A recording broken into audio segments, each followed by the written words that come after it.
Boa noite a todos, sejam todos bem-vindos à nossa Escola de Kabbalah Brasil. Como vão vocês? Espero que estejam todos bem. A gente está iniciando hoje aqui um pouquinho atrasado. A gente teve uma dificuldade técnica aqui para iniciar o vídeo, mas foi superada. Então agora são 8h12, 8h15 aí. Mas dá para tranquilamente a gente fazer o nosso estudo, nossa live de hoje. Pessoal, hoje a gente está iniciando uma nova série. A gente fez uma série passada aí que as pessoas gostaram bastante, que eram aulas obrigatórias para quem quer começar a estudar Kabbalah. E hoje a gente está começando uma série nova, que é Os Grandes Kabalistas. O que a gente pretende com essa nova série quando a gente fala dos grandes kabalistas? No geral, o que acontece é assim, muita gente ouve falar de Kabbalah, né? A gente até estuda Kabbalah, pega algum texto, outro, um comentário, outro, alguém explicando alguma coisa sobre Kabbalah, observa alguma coisa na internet, mas entrar mesmo em profundidade na Kabbalah e começar a conhecer os seus autores principais é um pouco mais difícil se você não é judeu. Mesmo alguns personagens do passado que estão presentes na Torá ou na Bíblia, a gente até conhece mais ou menos, mas o fato é que se a gente vive no Ocidente aqui e tem uma educação predominantemente cristã, a gente tem uma identificação, um contato, a gente tem um apego, uma relação emocional, vamos dizer assim, né?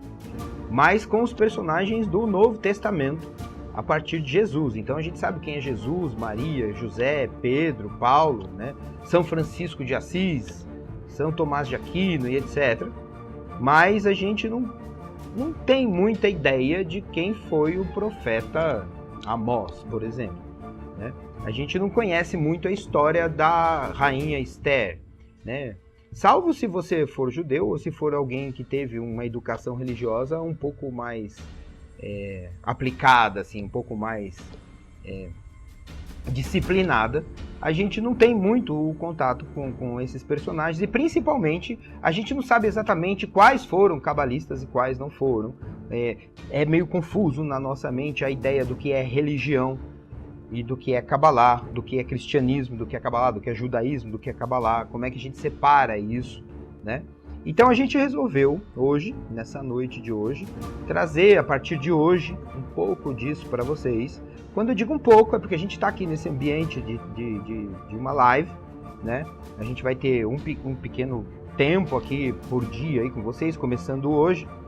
E aí a gente vai trazer alguns personagens principais, mas longe de trazer todo mundo, porque é muita gente, né, que fez parte da história da Kabbalah, porque a Kabbalah é milenária. Então se a gente fosse trazer todos os personagens, provavelmente eu nem conheço, nem tenho conhecimento de grande parte deles, né? É muita gente, porque são milhares de anos de história de cabalistas, né? Inclusive até a época atual. A gente vai tentar fazer isso mais ou menos cronologicamente, começando hoje com os mais antigos e avançando durante essas 5 lives até os do momento presente, tá bom? Então hoje a gente começa com os cabalistas anteriores, do passado, e aí a gente vai avançando até o momento presente.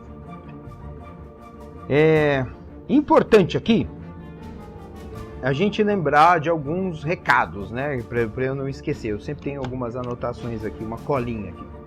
Então, essas lives de hoje, o primeiro recado é sobre as lives de hoje. Elas começam, esse conjunto de lives está começando hoje, quarta-feira. A gente vai ter 3 lives, quarta, quinta e sexta. Sábado e domingo não tem. Na outra série a gente fez live sábado e domingo. Dessa vez a gente não vai fazer. A gente vai fazer uma experiência diferente. Quarta, quinta e sexta, pula sábado e domingo, aí a gente volta na segunda, na terça e encerra. Então são 3 aulas nessa semana e 2 aulas na semana que vem, que serão segunda e terça, sempre às 20 horas. Se você conhece alguém, avisa a pessoa, manda ela entrar aqui, convida ela, manda ela assistir, pede para ela assistir a live com a gente, porque vai ser alguma coisa bem interessante, tá bom? Essas lives vão ser encerradas então na terça-feira, dia 30. Uma semana depois, 7 dias depois, no dia 6 de agosto, para quem é de São Paulo, para quem está aqui em São Paulo, capital, ok? No dia 6 de agosto, que é na outra terça-feira, depois da última live, a gente vai estar fazendo uma palestra no bairro de Higienópolis, que é uma palestra para quem quer começar, quem está começando a estudar Kabbalah, ok? Via de regra, essas palestras, normalmente a gente faz essas palestras nesse mesmo local em Genópolis, que é o local onde a gente dá aula, e essa palestra, dessa vez, vai ser gratuita. Então, se você está em São Paulo, se você conhece alguém que está interessado em aprender Kabbalah, que quer encontrar com a gente lá em Genópolis para uma palestra gratuita, se inscreva nessa palestra, porque apesar dela ser gratuita, de você poder convidar todas as pessoas que você quiser, porque vai ser uma palestra muito legal, o lugar é grande, lá cabe um bom número de pessoas. O que é importante é que a gente tenha um controle, porque mesmo o lugar cabendo bastante gente, a gente precisa ter um certo controle para ninguém ficar de fora. A gente precisa estar controlando a entrada de pessoas, a intenção das pessoas para poderem, que querem participar dessa palestra. Então se inscreva nessa palestra, inscreva o seu convidado ou seus convidados nessa palestra. Como que você faz essa inscrição? Na bio aqui, nessa bio da escola, na nossa página, na hora que você chega na bio, você vai ter lá cursos de Kabbalah, receba conteúdo grátis, bem na cara lá, bem na entrada, e vai ter uma mãozinha apontando para baixo, receba conteúdos de Kabbalah, clique aqui, Linktree/Escola de Kabbalah Brasil. Quando você clicar lá, você vai para uma página que tem diversos links da gente, né? O primeiro está escrito lá, aula gratuita. Essa aula gratuita é a palestra que a gente vai dar no dia 6, que é uma aula gratuita de Kabbalah para quem quer começar a estudar Kabbalah. Só que tem que ter inscrição para poder entrar. Quem não tiver inscrição lá, a gente não vai permitir a entrada, tá bom, pessoal? É importante fazer a sua inscrição. Lá na sua inscrição, provavelmente vai ser solicitado que você deixe um e-mail. Se você puder, se você não se incomodar, deixa também, além do e-mail, o seu telefone com WhatsApp, porque a gente acrescenta você no WhatsApp da escola e começa a se comunicar de uma maneira mais fluida pelo WhatsApp da escola, se isso não for inconveniente para você. Mas o que você vai precisar para fazer a inscrição para essa aula é o teu e-mail, tá bom? Essa palestra vai ser lá no dia 6 de agosto, a partir das 20 horas, lá em Genópolis. Lá tem todos os dados, tem o endereço, etc e tal. A outra coisa é, se você conhece alguém que quer receber conteúdo de Kabbalah, como aviso para essas lives que a gente faz, por exemplo, continua o sistema das lives anteriores. Manda o e-mail seu ou da pessoa que quer receber pelo nosso direct. Não coloca no post, tá? Gente, tem um pessoal aí que tá curtindo os nossos posts, e às vezes entra num post que a gente pôs lá há 4 meses atrás, e lá no comentário do post a pessoa deixa o e-mail. Tem um monte de e-mail que assim fica perdido. Às vezes a gente está navegando pela nossa página, eu encontro alguma coisa lá num post antigo, a gente recupera e começa a mandar o conteúdo. Mas é impossível a gente ter que ficar vasculhando todos os posts todos os dias para ver quem deixou o e-mail. Então o ideal é que você, ou a pessoa que quer receber o conteúdo gratuito, mande o seu e-mail pelo direct, que daí a gente recebe, organiza isso numa lista, coloca isso numa máquina, tá tudo funcionando direitinho, tá bom? Agora, se você já mandou em algum momento o seu e-mail, e principalmente se você já recebeu algum conteúdo, não precisa fazer de novo, tá bom? Não precisa, é só para quem é a primeira vez. Mas vamos lá, a nossa aula de hoje. Como é que a gente vai fazer isso, pessoal? A gente vai fazer da seguinte maneira. Como são 5 lives, a gente vai passar desde os cabalistas do passado até os cabalistas do presente. É óbvio que, como eu disse, a gente não vai falar de todo mundo, mas só para fazer uma comparação aqui para vocês, é alguma coisa mais ou menos assim. Suponha que eu fosse falar da física, eu ia dizer alguma coisa, eu não tenho como citar todos os cientistas, né, todas as grandes mentes brilhantes da física, então eu ia falar para vocês alguma coisa do tipo, só os principais, assim, os que a gente precisa conhecer agora quando está começando a estudar Kabbalah. Então eu ia falar um pouco de Isaac Newton, Albert Einstein e Stephen Hawking, ok? Mas eu não vou citar Niels Bohr, Max Planck, etc, etc, etc. Cesar Lattes, que era brasileiro, que era um físico brilhante.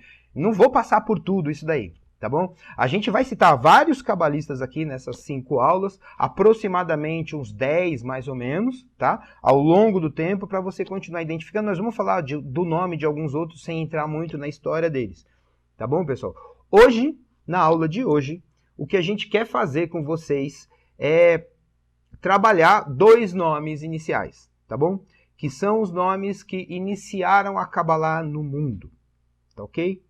Esses 2 nomes, embora a gente falou que vai fazer tudo cronologicamente, por uma questão didática, eu vou começar com o segundo, que é muito importante, que é extremamente relevante, mas é um pouco mais fácil da gente entender essa história dele. E depois eu vou falar de um anterior a ele, que é o que realmente iniciou tudo, o começo de tudo, e que acabou chegando nesse segundo. Esse primeiro, que ele é meio misterioso, provavelmente ninguém nem desconfiava que esse camarada tinha sido um cabalista. Ele vai ter que ficar para o final aqui da live, para a segunda metade da live para o final, porque é um conceito um pouco mais rebuscado da Kabbalah. Então eu tenho que começar de um lugar um pouco mais fácil para a gente, por uma questão didática, tá bom? Mas o primeiro cabalista que a gente quer contar para vocês, em primeiro lugar, fazer uma definição breve, que até apareceu nas outras lives, mas é bom lembrar aqui, principalmente se tiver gente que está chegando aqui pela primeira vez. Então, um resumo rápido é: o que é a Kabbalah? A Kabbalah não trata de absolutamente nada do mundo material. A Kabbalah não vai tratar da sua prosperidade, não vai tratar dos seus relacionamentos, não vai tratar da sua saúde, não vai tratar da sua segurança, não vai tratar de nada disso. Para cada um desses assuntos, existem no nosso mundo profissionais e ciências para resolver esses problemas. A Kabbalah trata de uma outra dimensão. Ela trata exclusivamente da relação da criatura com o seu Criador e absolutamente nada mais do que isso. O objetivo da Kabbalah é fazer uma espécie de promoção do nível de consciência do ser humano. Você deixa de ser humano e passa a ser alguma coisa superior ao ser humano. Esta coisa superior ao ser humano é aquilo que a gente vai definir como cabalista, tá ok? Cabalista não é o estudioso de Kabbalah. Cabalista não é um estudante de Kabbalah que tem 5, 10, 15, 30 anos estudando Kabbalah. Cabalista não é um velhinho judeu barbudo, inclinado em cima da Torá, em cima de um livro, em cima do Talmud, tentando ler as letras lá em hebraico. Um cabalista é alguém que já fez esta transição de consciência através da metodologia da Kabbalah. Um cabalista é alguém que já superou o nível humano de consciência e que já tem um contato direto com o Criador em algum grau. Seja um grau inicial, seja um grau muito profundo. Por que eu estou falando de graus diferentes? Porque você é tido como cabalista, você recebe o título de cabalista, ou a gente chama alguém de cabalista, quando a pessoa transcendeu a percepção da realidade material. Então ela percebe com os 5 sentidos essa realidade material que a gente vive, e ela recebe um 6º sentido, que a gente falou lá nas outras lives, que não tem nada a ver com intuição, é um 6º sentido que vai dar para ela a percepção do primeiro estágio da realidade superior, que está fora dessa realidade física que a gente vive. Quando você tem acesso a esse primeiro estágio dos mundos superiores, você é chamado de cabalista. Agora, isso não é o final da história, é o começo apenas. Porque quando você abre a realidade superior, ela é muito maior, ela é muito mais densa, ela é muito mais elaborada do que essa realidade nossa material, que é só uma pequena parte do todo. Então você, galgando o primeiro degrau ou passando a primeira porta, existem muitas outras. Tá ok, pessoal? Existem muitas outras e o número delas e o significado delas a gente estuda durante o curso de Kabbalah. Mas quando você transcende a consciência humana, você é chamado cabalista, e aí um cabalista consegue reconhecer o outro, porque eles já se percebem não só nessa realidade material, como na realidade extramaterial, ok? Ou na realidade dos mundos superiores, falando um pouco mais, numa linguagem um pouco mais cabalística. E eles também conseguem perceber qual deles está mais alto, mais elevado, ou atingiu mais profundamente um contato com o Criador, tá ok? Esta é a definição de cabalista. Então, sendo a Kabbalah a ciência que vai permitir a gente fazer essa transição de consciência, e o cabalista é aquele que realizou isso, né? Não basta estudar. Você precisa, além de estudar, aplicar a Kabbalah, e aplicando é que o resultado vai vir. Então, quem são os cabalistas que iniciaram esse processo? E quais são os 2 que a gente trouxe essa noite para falar com vocês? O primeiro deles, na verdade que é o segundo, eu vou falar em primeiro lugar, mas depois eu retroajo um pouco por uma questão didática. Mas eu quero falar inicialmente aqui com vocês de Abraão. Tá ok, pessoal? Quem foi Abraão? Se você é judeu, você sabe muito mais de Abraão do que talvez eu vá falar aqui. Mas Abraão, né, era um homem que viveu na região da Babilônia, entre 3.500 a 3.800 anos atrás, tá ok? Se a gente imaginar que Jesus é uma referência para nós que viveu há 2.000 anos atrás, Abraão viveu aí mais ou menos quase mais 2.000 para trás. Tem quase o dobro do tempo, da distância entre ele e a gente, que tem Jesus. Então Abraão viveu aí entre 3.500 e 3.800 anos atrás, na região da Babilônia. Sabe, onde tinha a Torre de Babel, aquela coisa toda lá que vocês já devem ter lido na Bíblia, espero eu. Né? Abraão viveu na Babilônia, e Abraão é tido como o pai das religiões reveladas do Ocidente. Coincidência ou não, a gente sabe que não é coincidência porque o alfabeto hebraico é sagrado, ele é inspirado nas relações dos mundos superiores com o nosso mundo. O nome dele, Abraão, significa, se você for fazer uma tradução do hebraico, o grande pai, alguma coisa mais ou menos assim. Abraão significa o grande pai. Ele é o grande pai não só da grande nação que surgiu depois dele, mas mais do que isso, né? Ele é o grande pai de todos nós aqui do Ocidente, de uma forma direta ou indireta, de uma forma ou de outra, não importa qual é a sua fé ou a maneira como você acredita que as coisas sejam, porque ele é o pai inicialmente do judaísmo. A partir do judaísmo, a gente sabe que nasce uma outra religião, que é o cristianismo, através da pessoa de Jesus Cristo, que Jesus Cristo não era cristão, Jesus Cristo era um judeu, né? Sendo um judeu, ele falava como judeu, pregava como judeu e às vezes até questionava os próprios judeus porque não estavam agindo como a Torá manda. E a partir da história de Jesus Cristo se fundou uma religião que foi chamada o cristianismo. Mais ou menos lá por volta do século VI, do século VII, surge um outro personagem importante, que é Mohammed, ou Maomé. Maomé foi quem escreveu o Alcorão e fundou o Islã. Mas Maomé é da descendência de Ismael, que é o primeiro filho de Abraão. Abraão teve 2 filhos. Ele tem o primeiro filho, que é Ismael, que ele tem um filho com uma escrava, e depois ele tem o filho Isaac, que ele teve com a sua mulher Sara. Ok? Eu não vou entrar muito nesse detalhe aqui agora, porque isso é uma coisa bastante densa e complicada para a gente falar agora. Mas inicialmente Abraão tem 2 filhos, Ismael vai embora, vai para uma outra região, se desconecta ali do grupo de Abraão, e a partir de Ismael é que vai surgir a linhagem que depois vai terminar no profeta Maomé no século VI depois de Cristo. Então Abraão é o grande pai, pai do judaísmo, pai do cristianismo e pai do Islã, tá ok? Abraão é o grande pai. Simultaneamente, se a gente for pensar em Abraão como grande pai, se a gente for pensar em Abraão como fundador de tudo, e essa é a ideia mesmo que a gente tem que fazer dele, imagina que essas 3 grandes religiões do Ocidente, o judaísmo, o cristianismo e o islamismo, elas são todas monoteístas, ok? São todas monoteístas porque elas nasceram a partir da revelação espiritual de Abraão, certo? Sendo elas monoteístas, tem uma novidade aqui para vocês. Abraão não era monoteísta a princípio, assim como ele não era judeu a princípio. Porque assim como Jesus não podia ser cristão antes de ser criada a religião do cristianismo, Abraão era um babilônico que existiu antes do judaísmo existir, porque o judaísmo nasceu a partir dele. Então, inicialmente, Abraão não era judeu. E Abraão também não era monoteísta.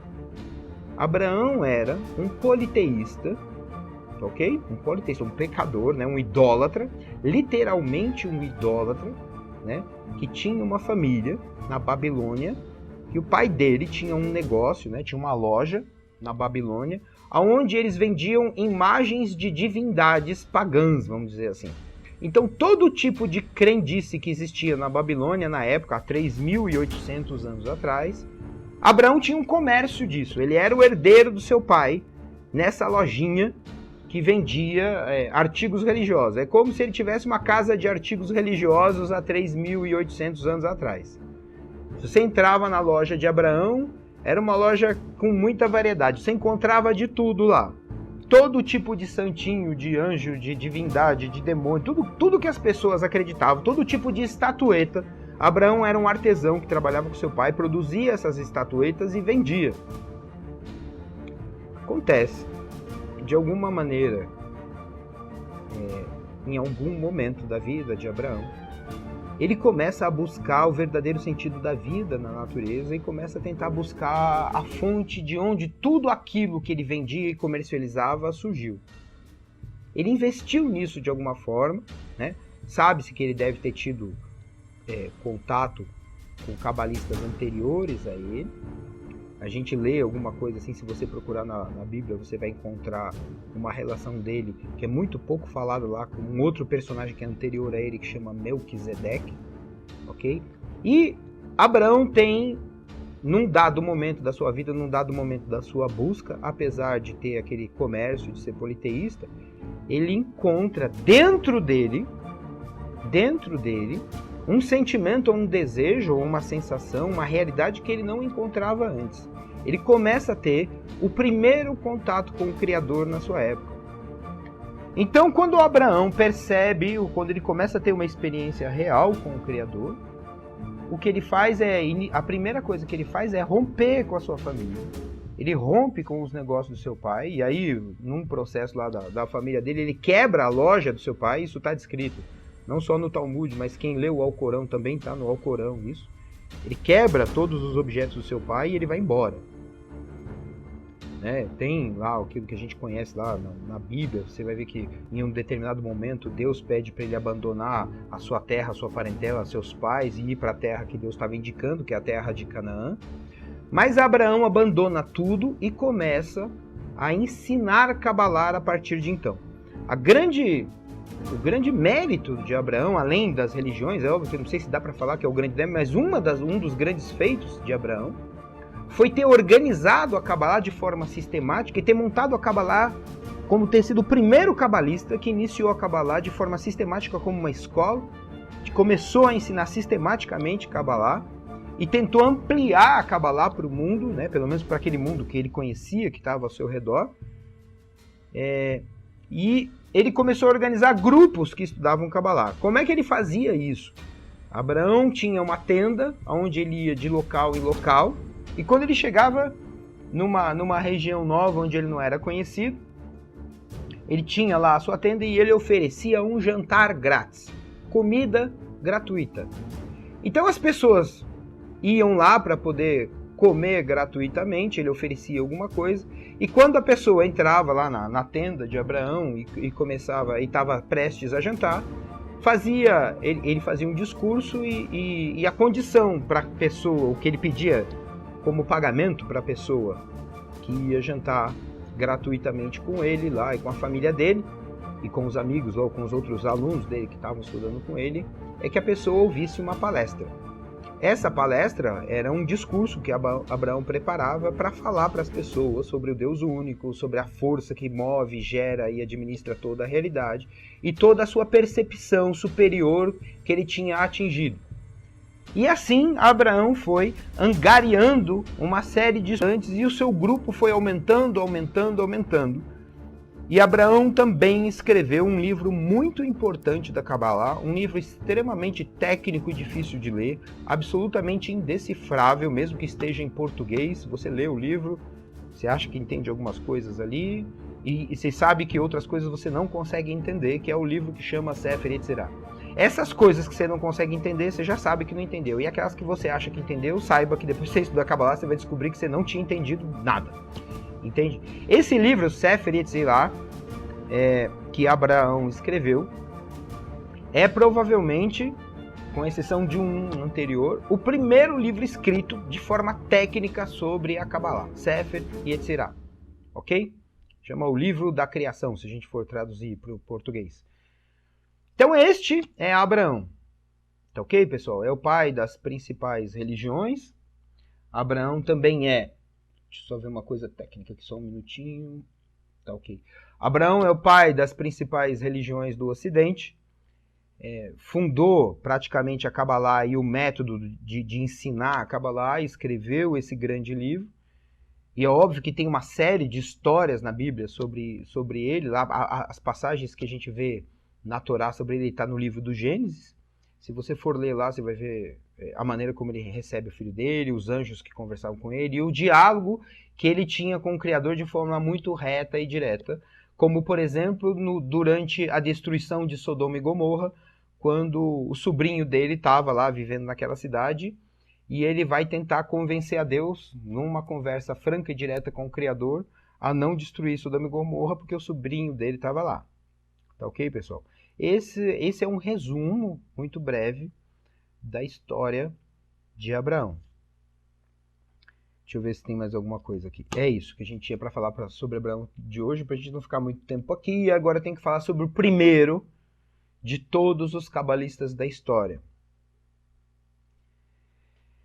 Vamos lá. Antes de Abraão, existiam todos os outros personagens que a gente vê no livro do Gênesis da Bíblia, até chegar o momento que começa a contar a história de Abraão. O primeiro homem, o primeiro ser na face desse planeta que pôde compreender a Kabbalah e fazer um contato direto com o Criador é justamente aquele que a gente chama de primeiro homem ou Adão, tá ok? Um detalhe importante é que, diferente daquilo que as religiões ensinam pra gente, que Adão foi o primeiro homem que Deus criou do pó da terra, criou ele do barro e soprou nas suas narinas, ele se tornou uma alma vivente. E que dá pra gente uma ideia de que não existia ser humano antes de Adão. Isso faz parte do ensinamento religioso, tá ok, pessoal? Mas a ciência hoje conhece, os antropólogos, né, os historiadores, os arqueólogos, todo mundo sabe que a espécie humana tem muito mais do que 6.000 anos. 6.000 anos já existia a civilização suméria, já tinha civilização, já tinha cidade, já tinha lá toda a civilização organizada na Suméria. E provavelmente, muito provavelmente, a pessoa que é referida com o nome de Adão era um sumério na sua época. Era um homem de 6.000 anos atrás. Então, Abraão, 3.500, 3.800, né? Adão, aproximadamente 6.000 anos atrás. Se você pegar o ano judaico, 5.778, entrando em 5.779, que é onde a gente está contando agora, ele é contado a partir de Adão, né? Mas que é importante dizer que a Kabbalah ensina que Adão, óbvio, a Kabbalah está de acordo com a ciência, Adão não é o primeiro homem que veio à face da Terra. Adão é o primeiro que teve o contato com o Criador. É por isso que ele é chamado de Adão. Os judeus contam o seu calendário a partir dessa data, assim como os cristãos contam a partir de Cristo. Os judeus contam a partir de Adão porque foi ele que trouxe a luz para o mundo, vamos dizer assim. É a partir de Adão que esse conhecimento da Kabbalah começa a brilhar nesse mundo e a gente tem essa possibilidade de fazer a transição do nosso nível para o nível seguinte. Tá ok? O conceito de Adão na Kabbalah precisa estudar bastante porque ele é muito complexo. Se você não tem uma instrução autêntica, ou vai te faltar alguma coisa, ou você vai confundir, porque Adão tem muitos significados na Kabbalah. Um deles é essa ideia do primeiro homem, no sentido de que foi o primeiro que contatou o Criador, que tinha uma relação direta com o Criador sem intermediário. Agora, Adão também significa uma das dimensões espirituais, também tem a ver com o nosso universo. Adão também é o nome da alma coletiva. Adão é o nome de Malhut, de Ensof. Adão tem um monte de conceito que se refere à palavra Adão. Ele pode, inclusive, estar associado a uma das Sefirot, e etc, etc, etc. Então precisa estudar bastante Kabbalah, porque o conceito de Adão é muito denso. Então quando você está lendo um livro de Kabbalah e um cabalista fala sobre Adão, você precisa estar muito consciente do que você está lendo, assim, por conta inclusive do contexto, do que é que o cabalista está querendo dizer quando ele fala Adão. Tá ok, pessoal? Porque muita gente, eu não sei como é o caso de vocês, mas muita gente acha que Adão é um nome, como Roberto, Vicente, João. Entendeu? Adão não é um nome. Adão é uma palavra em hebraico que, se você for traduzir, significa homem. E nada mais do que isso. Homem. Então, é por isso que ele é chamado de o primeiro homem. É porque Deus fez o homem. Deus fez Adão. Quando Jesus dizia, eu sou o filho do homem, se você fosse ler isso no texto original, ele está dizendo alguma coisa assim, eu sou o filho de Adão. Ok? Porque quando ele fala filho do homem, ele está usando a palavra Adão. E isso é óbvio que isso também tem um significado, mas não é o nosso objeto de estudo hoje. Mas o que é importante saber é que Adão é um conceito bastante denso na Kabbalah. Um dos significados, um deles, apenas um, tem mais do que um, mas um dos significados é primeiro homem. Mas não primeiro homem no sentido de o primeiro ser do sexo masculino, o primeiro ser humano criado. Não. Ele é o primeiro homem pelo seguinte. Adão é uma palavra, essa palavra em hebraico que significa homem, ela vem, a raiz dessa palavra em hebraico vem de Domei Ha-Elohim, que significa, se você for traduzir, aquele que é semelhante ao superior. Ok? A palavra Adão é como se fosse um derivado dessa expressão. Aquele que é semelhante ao superior. Sei lá, se tem budista aqui que está assistindo a gente hoje, você sabe que Buda significa aquele que recebeu a iluminação, certo? Então Adão vem da palavra do Mehá Elohim, que significa aquele que é semelhante ao superior, mas que é muitas vezes traduzido de uma maneira mais simples como homem. Porque a palavra homem, ou a palavra Adão em hebraico, ou seja, ser homem, ser humano, veja bem, para Kabbalah, se você é humano, se você é homem, se você é humano, você tem contato com Deus. Se você não tem contato com Deus, para Kabbalah é quase como se você fosse alguma coisa ainda que não chegou no nível humano. Você ainda não é considerado humano exatamente. Porque humano, como filho do pai, tem que ter contato com o pai. Se isso não está acontecendo, é porque esse teu desenvolvimento ainda não se completou. Tá dando para entender? Porque é um conceito muito mais denso do que isso. Então Adão é o primeiro. Por quê? Porque ele foi o primeiro que teve esse contato com o Criador. E ele escreveu o primeiro livro de Kabbalah, que é um livro curtinho, extremamente confuso, difícil da gente ler, porque é através da experiência que ele teve nos mundos superiores. Ele descreve isso num livro que chama O Anjo Raziel. Esse livro tem 6.000 anos de idade, é anterior ao Sefer Yetzirah de Abraão. O Sefer Yetzirah de Abraão é muito mais encorpado, tem um nível de atingimento superior maior de Abraão, lá até onde Abraão chegou, e a maneira como Abraão descreve tecnicamente as relações de causa e consequência dos mundos superiores para o nosso, está num outro nível. Agora, a experiência de Adão está relatada nesse livro que chama O Anjo Raziel. Tá ok? Então, Adão é o primeiro homem, no sentido de que foi o primeiro que ficou semelhante ao superior, semelhante ao ponto de ter contato direto com Deus. Isso é um dos conceitos sobre Adão. Quando a gente diz que, de alguma maneira, se a gente não é considerado, se a gente não tem essa relação com Deus, é como se para Kabbalah a gente ainda não fosse ainda um humano completo. Eu vou trazer uma informação aqui para vocês, só para vocês começarem a pensar. Em hebraico existem 4 palavras que podem ser traduzidas como homem, tá ok? A gente aqui no Ocidente normalmente conhece só Adão, quando sabe que Adão é homem, que muita gente até talvez acredite que Adão é um nome, como eu falei, né? Como José, Raul, Fernando, sei lá. Mas Adão é homem. Mas pensa o seguinte, ó. Essas 4 palavras do hebraico, elas não são simplesmente sinônimos para judeu. Para judeu não, perdão. Elas não são simplesmente sinônimos para homem. Essas 4 palavras que significam homem no sentido de humano, elas também estão colocadas ou elencadas conforme o grau de desenvolvimento da pessoa. Então, a primeira palavra que pode designar homem no nível mais inferior, no nível mais baixo, é a palavra Enosh. Ok? Enosh. Quando você se refere a alguém como Enosh, em hebraico, ou quando os textos de Kabbalah falam de Enosh, ele está falando uma palavra que pode ser traduzida como homem, mas o que é Enosh? Enosh é aquela pessoa, ou aquele ser humano, ou aquele homem animalesco, totalmente volúvel, aquela pessoa totalmente fragilizada com relação aos seus desejos, aquela pessoa que não consegue se conter, aquela pessoa que é sempre tomada pela volúpia, sempre tomada pelo ódio, sempre tomada pela inveja, aquela pessoa que não tem nenhum controle, que vive como um bicho. Se eu fosse fazer um paralelo, isso não é parte da tradução, mas pra gente entender, pra ser didático, é quase como se em vez de homem fosse chamado de macho. Macho no sentido do sexo masculino, entende? No sentido mais baixo, mais animalesco, mais rebaixado. Isso é Enosh. Mas significa homem, ok? Num segundo momento, Imagina que esse ser humano pode ter se elaborado um pouquinho melhor, pode ter avançado de alguma maneira, e aí ele passa a ser chamado de Gever, ok? Gever.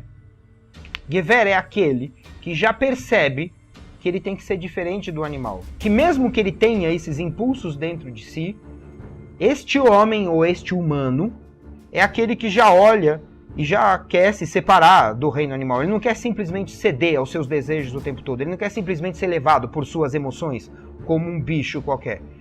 Ele faz algum esforço para ser superior, para colocar a razão acima dos seus sentimentos, acima dos seus medos, para tentar organizar as ideias de forma que ele consiga viver de uma maneira menos animalesca. Esse é Gever. E isso também tem alguma coisa a ver com a palavra força, mas não é o objetivo dessa aula. Tá ok? Gever. Num terceiro nível, num nível mais elevado, existe uma terceira palavra, que é Ish. Quando os textos se referem ao humano, ao homem, com a palavra Ish, eles estão se referindo àquele ser humano que não é mais Enosh, que já ultrapassou o nível de Gever, e que já entendeu que a sua natureza é espiritual e que já está iniciando ou já está se esforçando diariamente durante a sua vida para encontrar o seu Criador.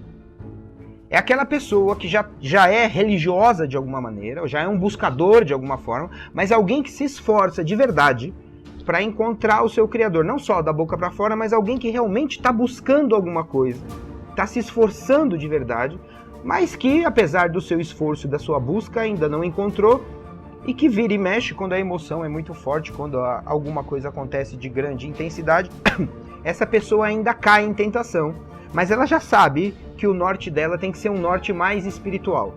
Ela não tem só um norte intelectual para separar ela do animal como o Gever, não é sujeita às emoções como o Enosh, mas como Ish, esse homem ou esse ser humano, ele já está buscando a sua natureza espiritual, embora ainda não tenha alcançado. Quando ele alcança essa natureza espiritual, quando ele transcende a natureza material, quando ele não é mais de forma alguma escravo dos seus sentimentos animalescos, quando ele já tem uma relação com o Criador, quando ele já tem um grau de aproximação com o Criador, quando ele já atingiu em algum grau a sua natureza divina, só nesse momento é que os textos vão se referir a este homem ou a este ser humano com o termo de Adam, ok? Adam é, dentro dos 4 níveis, o nível mais elevado, porque é aquele que já é semelhante ao superior, ou semelhante a Deus. Então isso é ser Adam. É por isso que aquele homem de 6.000 anos atrás, que escreveu o livro Anjo Raziel, foi chamado de Adão, e o tempo passou a ser contado a partir dele, porque ele foi o primeiro de todos nós. Sendo o primeiro de todos nós, é óbvio que a Kabbalah vai desenvolver, como eu disse, esse conceito de uma forma bastante ampla, bastante complexa, mas isso é Adão, não é o primeiro homem que Deus criou, mas é o primeiro homem que Deus contatou, vamos dizer assim, de forma direta e consciente, tá ok? Então a gente tem Enosh, Gever, Ish e Adam. Adam é o último nível, é o nível que nós não alcançamos ainda, tá ok? Só quando a gente alcança isso é que a Kabbalah vai dizer que você realmente é o ser humano. Antes disso, a gente é tratado como besta, como animal, etc, etc. Não por desprezo, mas simplesmente por uma classificação lógica daquilo que a gente é. Tá bom, pessoal? Era isso que eu tinha para falar para vocês hoje. Espero que tenha acrescentado alguma coisa com esses 2 grandes cabalistas, mas a história começa com Adão, vai passar por Noé e por um monte de outros até chegar em Abraão. Eu espero vocês na aula que vem, amanhã, às 20 horas, onde a gente vai falar de outros 2 grandes cabalistas, tá bom? Então eu recebendo aqui um aviso aqui. De novo, não esqueça de se inscrever se você é de São Paulo, porque a gente vai começar o nosso curso em São Paulo e a gente vai ter essa palestra para quem está querendo começar a estudar Kabbalah. Se inscreva aí na bio. Clica lá onde está escrito Linktree e vai encontrar comigo lá no dia 6 de agosto às 20 horas em Higienópolis. Estou esperando vocês e até amanhã. Tchau, pessoal. Obrigado a todos. Valeu.